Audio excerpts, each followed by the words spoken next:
Now let's take a look at what equalization sounds like and what it can do. I have several different sound sources, individual tracks, and a complete mix. We'll start with acoustic guitar and see how that sounds, boosting different frequency ranges.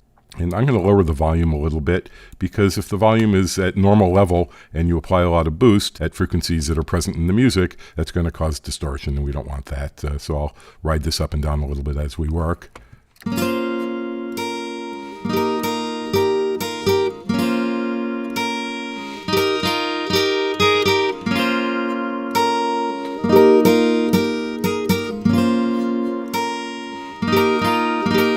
And of course, you can also cut to get rid of some of those frequencies.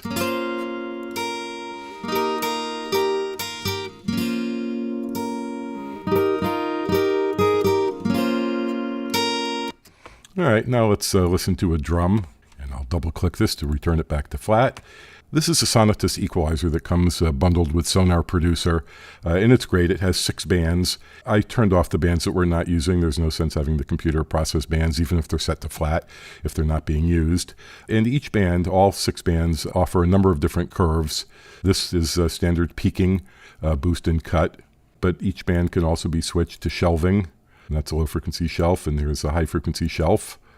And we also have a standard low pass, or what I call high cut, and high pass or low cut. Now let's listen to a drum track.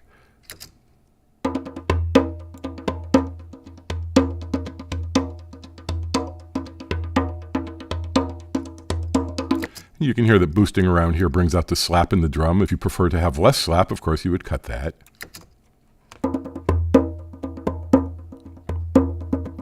And of course, you can use boost to bring out the fullness. And in this case, there's individual resonant frequencies, and probably that would be done with a narrower bandwidth or a higher Q, and you can hone in just on that one frequency to bring out the fundamental tone without making the rest of the part sound muddy.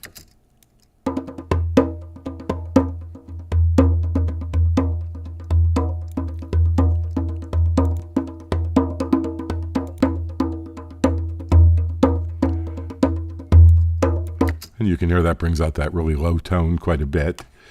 Now let's listen to an electric bass. And we'll start back at flat.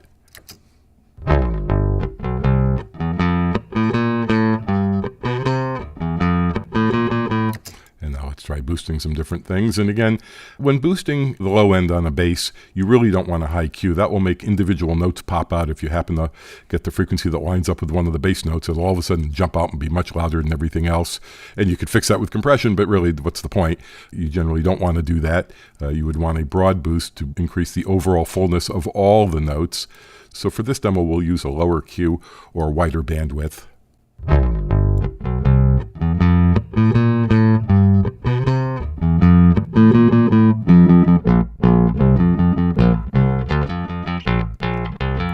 You can bring out the slap of the bass, or you can have less of it if you prefer.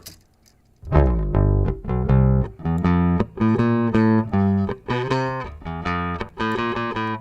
make it very thin by cutting out the whole bass range. All right, now let's look at electric guitar. And as I mentioned in the book text, there really are no rules. A guitar can be sculpted and shaped into all different kinds of tone qualities.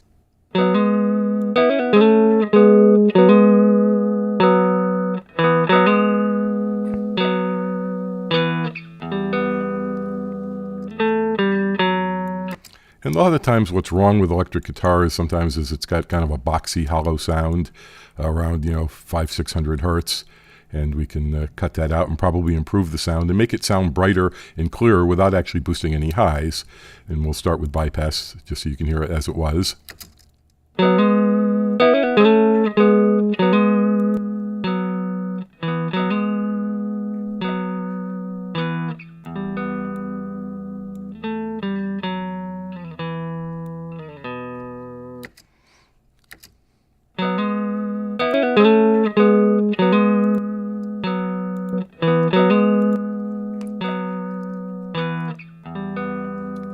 And it makes the sound much thinner. One of the things that irritates me sometimes is people will put a lot of boost at a really high frequency, like around, 5, 6, 7, 8 kilohertz, trying to get clarity. But I think that sounds brittle. I think sometimes what happens is people's speakers are deficient in that range, unless they have very good, accurate flat monitors and they're listening in a good room. A lot of times they don't realize that they've added so much boost and it sounds good to them, but it sounds pretty lousy on a good system. And I'll show you a little bit about what that sounds like. Well, I can't remember the day that I died. I still remember the pain. And I'll always remember the tears in your eyes. See, to me, that doesn't sound clear. It sounds brittle. It sounds harsh. It sounds irritating. Well, I can't remember the day that I died. I still remember the pain. And I'll always remember the tears in your eyes when you turn. And I'll mention that this was recorded flat with an Audio-Technica 4033 microphone. There was no processing at all when it was recorded, no EQ, no compression, no nothing. I mean, you're hearing it when this is on bypass, you're just hearing exactly as it was recorded. This is Tom Schultz, a friend of mine. Well, I can't remember the day that I died. So I think in this case, the best EQ is no EQ. Now let's look at a Tomtom Drum. A lot of times the sound can be improved by getting rid of the boxy frequencies around 300 hertz. But first we'll leave this set to flat and you can hear what it sounds like as it was recorded.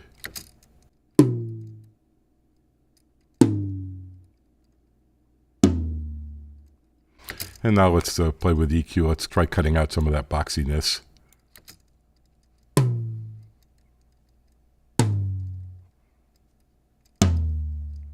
And that sounds a lot clearer, I think. Here's with that band bypassed again, how it sounds originally. And here's with the EQ cut.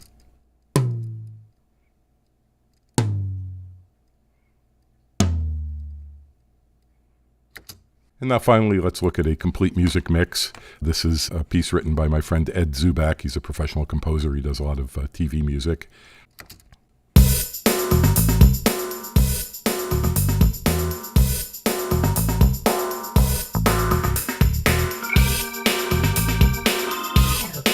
And there's that harshness range I'm always talking about that really sounds fatiguing and irritating, and you really want to control that. And of course, Ed's mix is fine. I'm exaggerating that now just to show the effect of the EQ at that frequency, but you can hear it's really pretty harsh and irritating.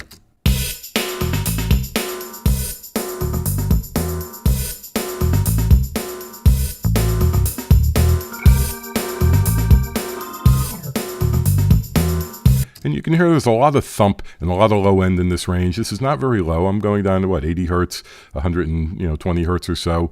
If you're boosting very low frequencies, like around 30, 40 hertz, unless your speakers can play that low, you're probably not really hearing the full effect of what you're doing.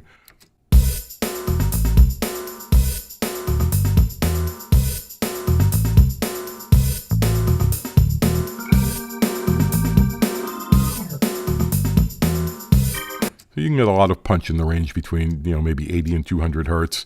And again, and this is a much more extreme EQ than you would apply to a final mix like this. The mix is already very good. And that's the basics of equalizers, and you can hear how the different frequency ranges sound and the difference between a high Q and a low Q, boost and cut.